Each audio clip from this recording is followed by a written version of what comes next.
জামাত ইসলামী কোরআনের শাসন চাই এইসব স্লোগান দিতেন, একই সঙ্গে আমরা হব তালেবান, বাংলা হবে আফগান, এই ধরনের কথা স্লোগান দিতেন। আসলে এই বিষয়ে আসলে কি বলতে চান? আরেকটি বিষয় হচ্ছে গতকাল ইশতেহারে তারেক রহমান বলছিলেন যে সংবিধানে আল্লাহর প্রতি পূর্ণ আস্থা ও বিশ্বাস এ কথাটি ফিরিয়ে আনবেন, খুব স্পষ্ট করেই বলছেন। জামাত যদি ক্ষমতা চায় সেক্ষেত্রে তারা কোরআনের শাসন চায় যে শরিয়া আইন বাস্তবায়ন, সেটি করবেন কিনা, যদিও এটি নিয়ে মতদ্বৈততা রয়েছে, এক এক সময় এক এক রকম কথা বলা হচ্ছে, কি বলবেন? ধন্যবাদ আপনাকে। আমার শ্রদ্ধেয় বড় ভাই সাংবাদিক সাহেব উনি যেটা বলছেন আফগানিস্তানের, দেখেন আফগানিস্তানের সাথে সবচেয়ে বেশি ভালো সম্পর্ক এখন ভারতের, এবং ভারত এদেশের এই ইলেকশনকে ইনস্টেবল করার জন্য আফগান থেকে সশস্ত্র জঙ্গি গোষ্ঠী নিয়ে আসছে, এটাও পেপারে এসছে। সো আর বাংলাদেশ জামাতে ইসলাম কে দিয়েছে এই স্লোগান আমি জানি না, আমি এতটুকুনি জানি জনগণের সাথে তার যে কন্ট্রাক্ট, বায়োল্যাটারাল কন্ট্রাক্ট, সেটা হচ্ছে তার ইশতেহার। এবং ইশতেহারে যদি এরকম থাকে কোনো কথা, এগুলো কেন বলা হচ্ছে এটাও বলে দিই।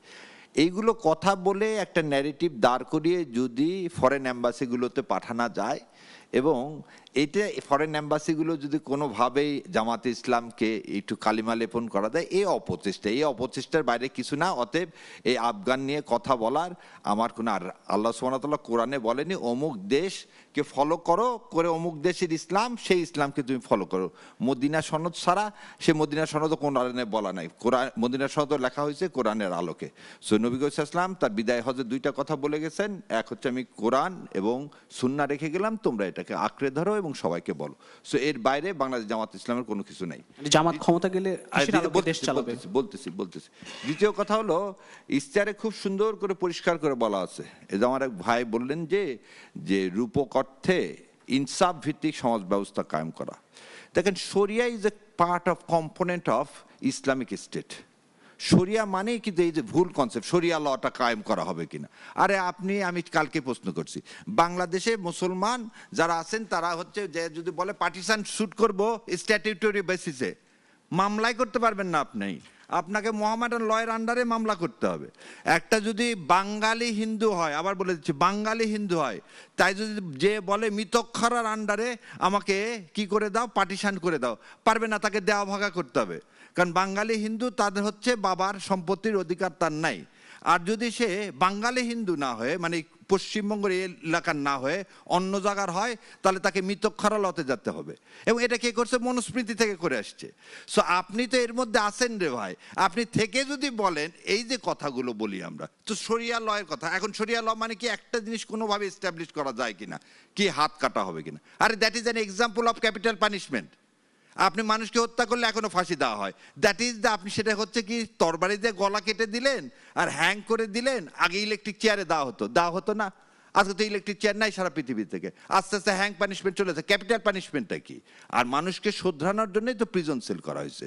সো এই যে ন্যারেটিভ শরিয়া মানে ইসলামিক স্টেট না, ইসলামিক স্টেটের একটা কম্পোনেন্ট শরিয়া। এবং আজকে বাংলাদেশ জামাত ইসলাম তার পুরাপুরি তার যে ফরেন ডেলিগেশনের কাছে বলছে স্টেপ বাই স্টেপ হবে। একদিনে কোনোদিন কোথাও the Rome was not built in a day. আমাদের মধ্যে যা আছে, আর সব শেষে বলি, শহীদ রাষ্ট্রপতি জিয়াউর রহমান, এই যে অনেকে ভাবে এটা খুব সোজা ছিল তার জন্য, কনস্টিটিউশনে আল্লাহর উপর পূর্ণ আস্থা ও বিশ্বাস। আল্লাহর উপর পূর্ণ আস্থা ও বিশ্বাস মানে কি? আমরা বিশ্বাস করি এই স্বপ্নগুলিতেই তৈরি হবে স্বপ্নের বাংলাদেশ। স্বপ্নধারা, ধরনীর বুকে স্বপ্নের ঠিকানা। আল্লাহর উপর পূর্ণ আস্থা ও বিশ্বাস মানে কি? মানে হচ্ছে আপনি কোরআন অনুযায়ী চলবেন। তো এইটা ভারতের ড্রাফটেড কনস্টিটিউশনে, এটা 78 সালে ঢুকানো এত সোজা ছিল না। কারণ ভারত যখন সমাজতন্ত্র এবং কি ধর্মনিরপেক্ষতা ইম্পোর্টেড করে আমার কনস্টিটিউশনে ঢুকাইছিল, সেটাকে বাদ দিয়ে এটা করা। দেখেন, পঞ্চমস্তর সংশোধনীতে এটা মানুষের চোখের অগরতলে কিন্তু সে এটা সরায় দিল। এবং ওই সময় আপনি কোনো মিডিয়া, কোনো সাংবাদিক, কোনো পার্লামেন্টারি মেম্বার কেউ কি বলছে যে আমি এটার প্রতিবাদে আমি 2 ঘন্টা করলাম? করেনি। যারা ইসলামিক দলগুলো করছে তাদের উপর নিপীড়ন নির্যাতন হয়েছে। সো এইটা ফিরে আসা মানে যে দুইটা জিনিস, একটা জিনিস আপনাদেরকে বলি, 90 সালে বেগম খালেদা জিয়া দেশনেত্রী কেন জামাতকে বেছে নিলেন? যে জামাতের কথা 86 সালে জামাত আর আওয়ামী লীগ একসাথে ভোট করছিলেন। জামাতকে বেছে নিয়েছেন এই কারণে যে জিয়াউর রহমান, শহীদ রাষ্ট্রপতি জিয়াউর রহমান দুইটা পলিসি ছিল, একটা হচ্ছে ভারতীয় আধিপত্যবাদের বিরোধিতা আর ইসলামকে ধারণ করা। যারা এই দুটা করে তাদের পাশাপাশি থাকে। সেজন্য জামাত এবং বিএনপি সবসময় কাছে আছে। আজকেও দেখবেন যে এই দুইটা দল ইলেকশন করতে চায়, অসীম ভাই যে কথা বললো উইথ রেসপেক্টফুলি, ফান্ডামেন্টাল ডিফারেন্স আপনি এই দুই দলের মধ্যে কোথাও দেখাতে পারবেন না। আর লাস্টলি যে কথাটা একটু আগে যেটা বলছে সেটা হচ্ছে যে দেখেন এলডিসির কথা বলছি, ৭১ বা ২৪ এগুলো নিয়ে কথা না। আজকে ইলেকশনটা হতে হবে, ইলেকশনটা at any how, at any cost হতে হবে। লেট দ্য পিপুল ডিসাইড, এখন তো আপনার ইশতেহার আছে, সব কিছু আছে, আর 4 দিন এটা ধৈর্য ধরি। আমরা এমন কোনো কথা বলবো না যে ইশতেহারের বাইরে, যেটা মানুষের সাথে মানুষের কি আপনার কাছে শেষ প্রশ্ন হচ্ছে যে নির্বাচন আর মাত্র 4 দিন বাকি রয়েছে, কেমন হবে? আরো একটি বিষয় হচ্ছে যে ঠাকুরগাঁর একজন প্রার্থী জামাতে, তিনি বলছেন যে আমাদের কাছে এত অস্ত্র আছে যে বিশ্ব চালাতে পারবো, এইটি কি নির্বাচনের জন্য হুমকি? এবার আপনাকে বলি, ক্লাস 8-এ আমি দিতাম, স্লোগান দিতাম, অস্ত্র জমা দিছি, ট্রেনিং জমা দিইনি। তখন আমার বয়স কত জানেন? আমি এই কথা বলতাম। আর আরেকটু বলে দিই, আমার বাবা তখন ক্ষমতা এরশাদ সাহেবের। যেদিন এরশাদ সাহেব পড়ে যায়, একটা গণদুশমনের তালিকা হয়েছিল, সেই তালিকা আমার বাবার নাম ছিল 2 নম্বরে। আমার বাবা কি ছিল আর কিছু বললাম না, এতটুকুন।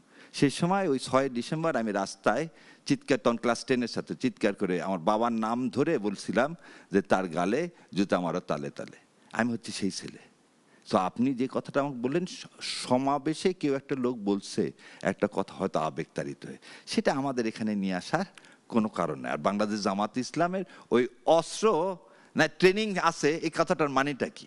মানেটা হচ্ছে আপনি যদি অস্ত্র নিয়ে আসেন ভাই, আমি কিন্তু প্রতিহত করবো। সেটা জামাতে আমির সাহেবও বলছে, ভোট কাউকে চুরি করতে দিব না, নিজেরাও চুরি করবো না, আর কেউ যদি চুরি করতে চায় প্রতিহত করবো। এটা হচ্ছে একটা রূপক কথা।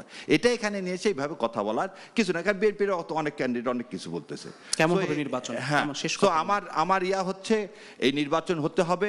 আর যেটা আজিজ ভাই বলছে, এটা হচ্ছে গণ অভ্যুত্থানের একটা বিপ্লবের দল, দুইটা দলই সাফারার। অতএব এই ইলেকশনকে আমাদের ধারণ করে একটা সুস্থ সুন্দর ইলেকশন আমাদেরকেই করতে হবে। কারণ এই প্রশাসনের মধ্যে এখনো সে আগের প্রেতাত্মারা অবস্থান করে, পুলিশের মধ্যেও তাই।